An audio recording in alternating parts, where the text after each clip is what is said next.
US government destroyed the most powerful black movement in history. In 1916, Marcus Garvey arrived in the United States and quickly built one of the largest mass movements in history of black people in the modern world that no one had ever seen before. He founded the Universal Negro Improvement Association. He dedicated it to promoting black self-reliance, economic independence, and the establishment of a black nations in Africa.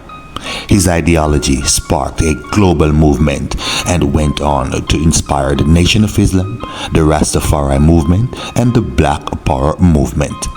In Harlem, Garvey established the Black Star Line, a black-owned shipping company that raised over $600,000 from black people at the time by just selling them shares in their dreams. Then the government moved in. A division of the Bureau of Investigation, now known as the Federal Bureau of Investigation. They literally called this the Anti-Racial Division. It was headed by then head of the FBI, J. Edgar Hoover. He began investigating Garvey, looking to deport him as an undesirable alien. His organization was labeled un-American-like and accused of inciting racial violence. J. Edgar Hoover, who would later use the same tactics against Martin Luther King Jr.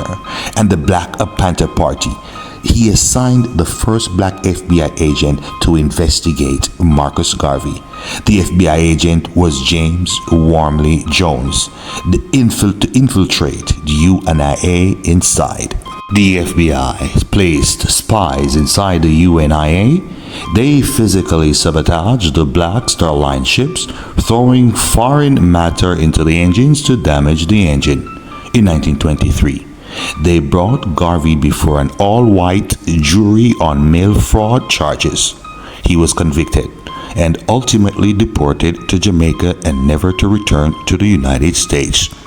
100 years later, in January 2025, civil rights leaders and lawmakers argued that the conviction was unjust and politically motivated. So, over a century later, the then President Joe Biden, actually pardoned Garvey. The United States government didn't just imprison a man, it dismantled a unified, economically independent black global movement, and the blueprint used to do it was then recycled over and over again. Now drop us a like and share and tell us where you're watching from so we can send a shout out to you in the next video. Now in this video we'd like to send a shout out to Paul Jr. in St. Martin and Renald Tulsi in Guyana, South America. Now, Garvey's movement was so powerful, Garvey inspired the family and the parents of Malcolm X. He also inspired Martin Luther King. Those are his students. He inspired Kwame Nkrumah. Those are his students. He also inspired a whole plethora of black Pan-Africanists who actually went on to be presidents.